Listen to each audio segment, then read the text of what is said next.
after the hit.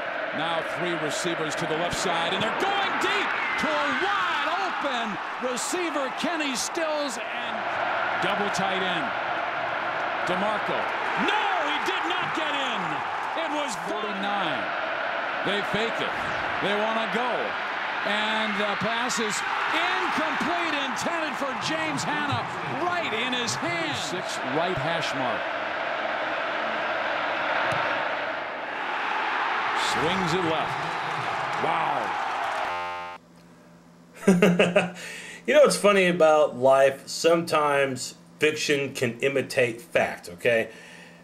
I don't know if you've ever seen the movie Groundhog Day. I'm sure some of you have. It's the movie where the weatherman always wakes up and it's February the 2nd. In other words, it's the same day every time he wakes up and there's nothing he can do about it. Well, you might say, what the heck does that have to do with Oklahoma Sooner football? Well, in a way, plenty. Because you might remember 2 weeks ago when the Missouri Tigers beat Oklahoma. Now, fast forward it to the Saturday night when Oklahoma loses to Texas A&M. Lots of similarities between the two games. In fact, if you didn't watch the A&M game tonight, no problem. Just watch the Missouri game because basically it was the same thing. In both games, Oklahoma gives up a kickoff return for a touchdown. In both games, the Sooners blow terrific scoring opportunities. In both games, they miss a pretty short field goal. And in both games, the fourth quarter was disastrous. It's almost the same game, the Missouri game and the A&M game. First of all, before I go any further, major props to Texas A&M. They showed a lot of pride, so much for a team that was unranked and that at one point this year had lost 3 consecutive games. Also, so much for the fact that Oklahoma had dominated A&M. Remember, the last 2 seasons, the Sooners scored over 65 points in both games. It took the Sooners over a half to score their first points of the night. They didn't get their first touchdown until the 3rd quarter. Yes, no question, you have to give the A&M defense credit because they kicked Oklahoma's tail up front, and there's no doubt that the defensive coordinator change to hire Tim DeRuyter from the Air Force Academy has given A&M massive improvement, and it's no wonder that the Aggies are #1 in the Big 12 against the run. The Sooners, and we'll talk a little bit more about this later, they had a difficult time getting any type of running game going. It was bad. Oklahoma had just barely over 2 yards rushing per carry from their 3 backs, from Millard, from Finch, and of course from DeMarco Murray. No doubt, what a difference a year makes, and for the Sooners, it's that same old thing. They cannot play well on the road, and does it make me frustrated? You betcha. Does it make me, puzzled? Of course. Does it make me really, really mad? Well, not really, and I'll tell you why. It's because this is who Oklahoma has become. Don't get me wrong, it's still a good program. They still have terrific coaches, and I still think in a year or 2, Oklahoma is going to resemble that of a top 5 team on the field. You might say, well, they were already top 5 this year. Well, it didn't show. What I'm trying to tell you is that Oklahoma is good, but they're not real good. Oklahoma, were they overrated? Oh, yeah. And that pains me to say that as a diehard Sooner fan, but as Dr. Phil once said, gotta tell it like it is. The Sooners overrated with a capital O! Exclamation point. No doubt about it. Probably a year or 2 away from becoming, the team that we want them to be, but the bottom line is that overrated teams don't lose consistently on the road, which is what Oklahoma's done over the past couple of years. Overrated teams don't get off to bad starts consistently. Overrated teams don't blow scoring opportunities, and overrated teams do not have awful fourth quarters. In other words, have no finish at all. That's what Oklahoma has become. It's still a good team, but don't tell me they're a top 10 team. Their rating, simply put, way too high at the beginning of the year. And you might be saying, well, they won at Cincinnati. Well, they blew out Florida State. Well, they beat Texas. Well, big deal. Okay, we've seen what Texas has become. The Florida State win was a nice one, but Florida State, they've lost a couple and are just barely in the top 25. Of course, Cincinnati is pathetic. So, to tell you the truth, the Sooners still a good team, I'll say that, but simply put, overrated. And also, you have to remember that Landry Jones is a fine quarterback, as a sophomore doing really good things, but don't put him in the same breath as Sam Bradford or as Jason White or as Josh Heupel. Talk about two Heisman Trophy winning quarterbacks and a runner-up Heisman Trophy QB who led Oklahoma to a national championship in the form of Heupel. Landry Jones is not there yet, but when you see Oklahoma play on Saturday night against A&M and you see the bad start and you see the constant problems with blowing scoring chances, still not being able to find consistency in field goal kicking, and in the fourth quarter suddenly forgetting how to play football, you can't blame it on one player. You can't just blame it on one group. It's going to be cliche-ish, but you win as a team and you lose as a team, and Oklahoma on the road cannot establish comfort away from Gaylord Memorial. I get the feeling that if you carry Gaylord Memorial Stadium to College Station and say, we're going to play in this stadium, it doesn't matter what city it's in, we're going to win. That would probably be the case. You get them outside their comfort zone, it's a different team, and I still cannot understand it, and I don't think anybody else can either. But you give credit to A&M, and no question the quarterback change to Ryan Tannehill has made a difference. And that was made very, very apparent in the first quarter when leading 2-0.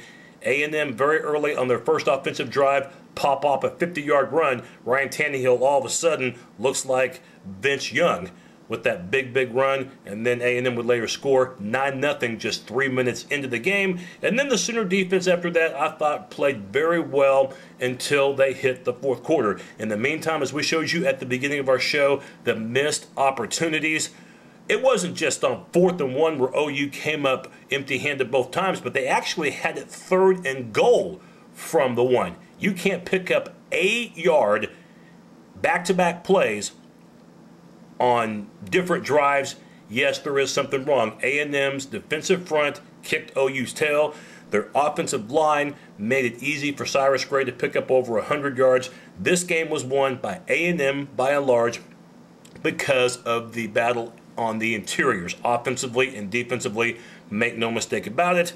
And Von Miller, a guy who I was a little bit critical of because he hadn't lived up to the preseason hype, well, my mistake. The guy has had a high ankle sprain since week 1. He still was not 100% tonight. He was probably about 90%, and the guy played lights out. And it seems like those announcers from Fox Sports kept calling his name time and time again. So give credit to A&M. They're now bowl eligible, and it's probably the biggest victory that Mike Sherman's had, one of the biggest victories that Mike Sherman has had in his tenure at A&M. So a nice win for the Aggies. They took advantage of the crowd, and they definitely took advantage of OU on Saturday night. Let's go ahead and highlight the 4 keys to this game that we talked about on the weekly matchup show. Number 1, get in Tannehill's grill. I'm going to go C- for the Sooners. They did take some chances on blitzing, and they did get some pressure on him in the first half. Travis Lewis had a nice sack in the second quarter. In fact, OU had 3 sacks on Tannehill, but in the fourth quarter when OU really needed to get in Tannehill's grill, they didn't, and OU paid the price. Number 2, get the ground game going, meaning Finch and Murray. This is a D- for the Sooners. You can't beat A&M, the number 1 rushing D in the Big 12, by averaging just barely over 2 yards a carry. In fact, Finch didn't get the ball until the second quarter, picked up 3 yards on his first carry, didn't gain anything on his second carry, and it seemed like the OU coaches were more comfortable going with Murray because he was a little more diverse, could provide them with a little bit more durability. And I thought Murray, he had a little over 3 yards a carry, but also made his impact on special teams. In fact, had a touchdown tonight. So I thought DeMarco Murray did all that he could, considering he didn't have much room at all. And I go D- because OU had to establish the run in order to make life easier on Landry Jones, and that did not happen, especially in the first half. Number 3, take more than you give, meaning get some takeaways.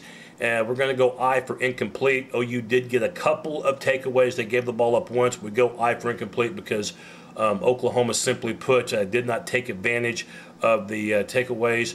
In fact, Fleming, the defensive back for the Sooners, came up with an interception in the second quarter. OU drove it downfield, but of course that was the first of 2 failed 4th and goals from the one for the Sooners. OU had to get plenty of takeaways in this one. They didn't, so we're going to go off the board on that for incomplete. And then number 4, that dreadful, finish the game off strong, have a strong 4th quarter. Big fat F. That's right, F for Oklahoma. Why would it be any other grade? Again, the Sooners get outplayed in the 4th quarter. Their only score was a meaningless safety at the end of the game. At that point, the outcome was obvious. And then the Sooners blow the field goal, as you saw earlier on the show.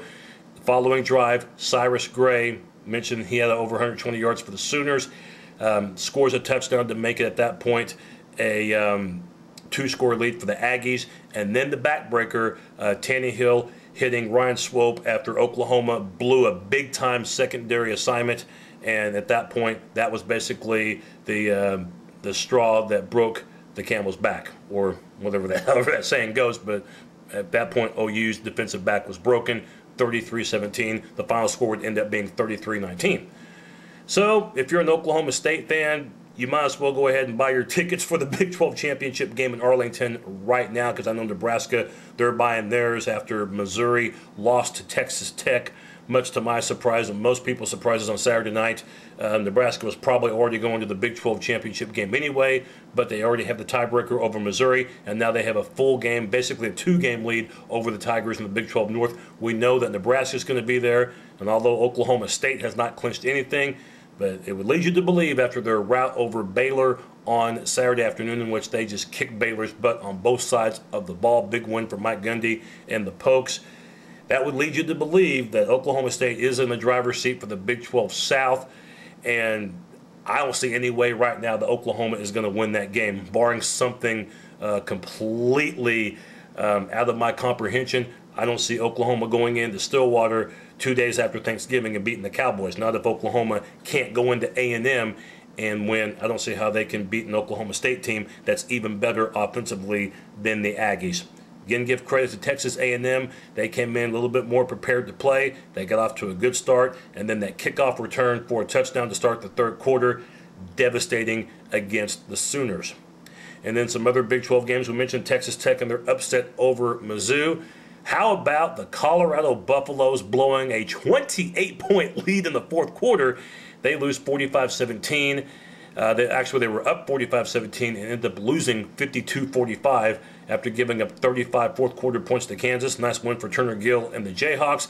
And I wouldn't be surprised if Dan Hawkins gets fired before the end of the season for the Buffaloes. That might have been the final straw in Boulder for the Buffaloes, who are off to the Pac-10 next year.